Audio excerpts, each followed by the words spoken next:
क्या यह सत्य है कि श्री कृष्ण अपने भक्तों के बुलाने से आ जाते हैं? अगर यह सत्य है तो वह कैसे आते हैं, आइए जानते हैं। हरे कृष्णा दोस्तों, राधे राधे। आशा करती हूँ कि बाके बिहारी की कृपा से सब खुश होंगे, मंगल होंगे। यह जो किस्सा मैं आपको सुनाने वाली हूँ, यह जो किस्सा है वह महाभारत के बाद का है। उद्धव ने श्री कृष्ण से कहा, हे श्री कृष्ण, आप तो सर्वेश्वर हो, तीनों लोकों के ज्ञाता हो। आपको तो पता था कि क्या होने वाला है। आपको तो वर्तमान, भूतकाल, भविष्यकाल सबका पता होता है। फिर आपने महाभारत का युद्ध होने से पहले क्यों नहीं रोका? लाखों लोगों की जानें गई, कितनी सारी औरतें विधवा हुई, कितने बच्चे अनाथ हुए। हे श्री कृष्ण, आपने ऐसा क्यों किया? आपने यह घटना होने से पहले क्यों नहीं रोकी? तो यह जो उद्धव जी थे, ये श्री कृष्ण के सारथी भी थे और बचपन के मित्र भी थे। इनको सब बातें करने का अधिकार था। उद्धव किसी भी समय श्री कृष्ण से कोई भी बात कर सकता था। तो इस बात पर श्री कृष्ण मुस्कुराते हैं और कहते हैं, उद्धव, जो प्रश्न तूने मुझसे किया है यह प्रश्न बहुत सारे लोगों का होगा, तो मैं तुम्हें बताता हूँ, सुनो। श्री कृष्ण ने बताया कि जब पांडवों को खांडवप्रस्थ मिला तो उन्होंने खांडवप्रस्थ को इंद्रप्रस्थ में परिवर्तित कर दिया।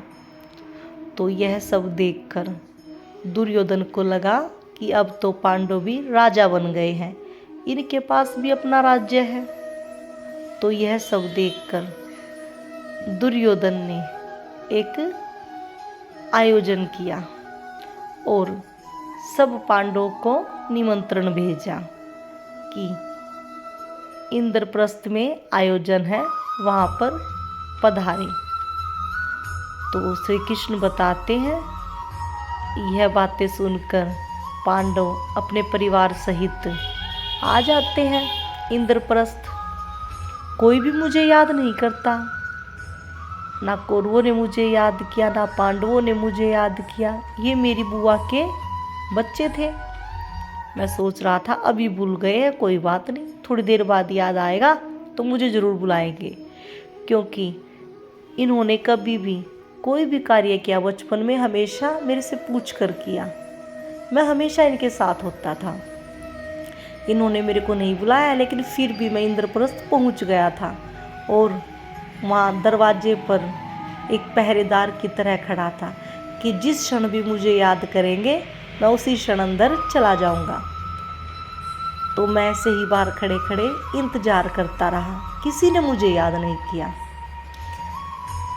इस आयोजन में, इस कार्यक्रम में भीम के लिए मल्लयुद्ध और युधिष्ठिर, जो कि चौसर में माहिर था, उसके लिए चौसर की व्यवस्था कर रखी थी। बहुत अच्छा कार्यक्रम था, बहुत अच्छी अच्छी व्यवस्थाएं कर रखी थी। तो सब अपने में ही मस्त से, किसी को मुझसे कोई मतलब नहीं था, किसी को मेरी याद नहीं आई। तो अब दुर्योधन ने हाथ पे पट्टी बांध रखी थी और अपनी तरफ से अपने शकुनी मामा को खेलने का आदेश दिया। और इधर युधिष्ठिर को लगता था कि मैं तो चौसर में माहिर हूँ, मैं तो जीत जाऊँगा। तो वह यह सब सोचते हुए खेलने लग गया। सबसे पहले दांव पर युधिष्ठिर ने अपने राज्य को लगा दिया और वह हार गया। मुझे लगा कि अब युधिष्ठिर मुझे याद करेगा और मैं युधिष्ठिर की तरफ से चौसर खेलूँगा, लेकिन युधिष्ठिर ने फिर भी मुझे याद नहीं किया। फिर दोबारा से अपने भाई को दांव पर लगाया, अपने भाई को हार गए। फिर दूसरे भाई को लगाया कि मैं अपने पहले भाई को वापस जीत लूँगा, क्योंकि युधिष्ठिर चौसर में माहिर थे। लेकिन शकुनी मामा को वरदान मिला हुआ था कि वह एक दाव पेच अपने हिसाब से जीत सकते हैं, जो वह चाहेंगे वही आएगा। तो अब शकुनी मामा से कैसे वो जीत सकते थे, लेकिन फिर भी युधिष्ठिर को लगता था अब ये 2 ही भाई लगे हैं दांव पर, मैं तीसरे को लगाऊंगा और मैं तीनों को बचा लूंगा। ऐसे ही चौथे भाई को भी लगा दिया।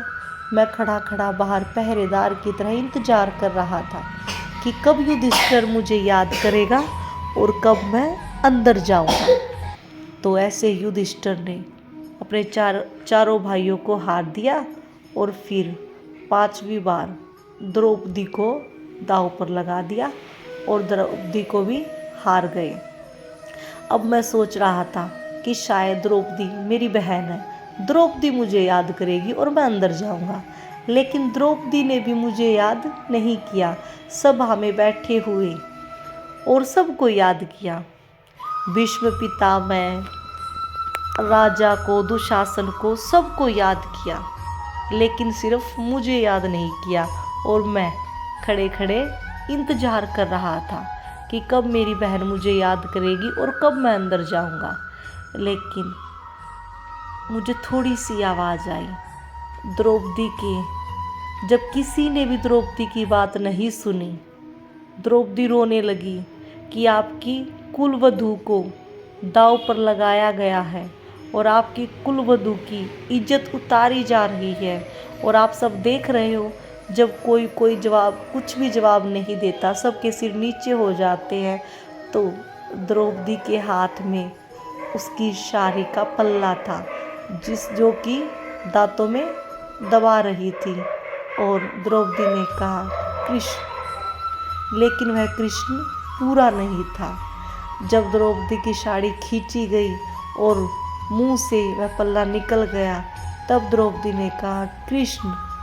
जब द्रौपदी ने कृष्ण कहा तभी मैं सभा में पहुंच गया था, और मैंने उसी समय कसम खाई थी कि मैं एक एक बंदे को देख लूँगा, मैं किसी को नहीं छोड़ूंगा, मैं सबको मार डालूंगा। मेरे को अपनी बहन का इतना दुख आया, इतना दर्द आया कि मैं यह सब देख नहीं सकता था।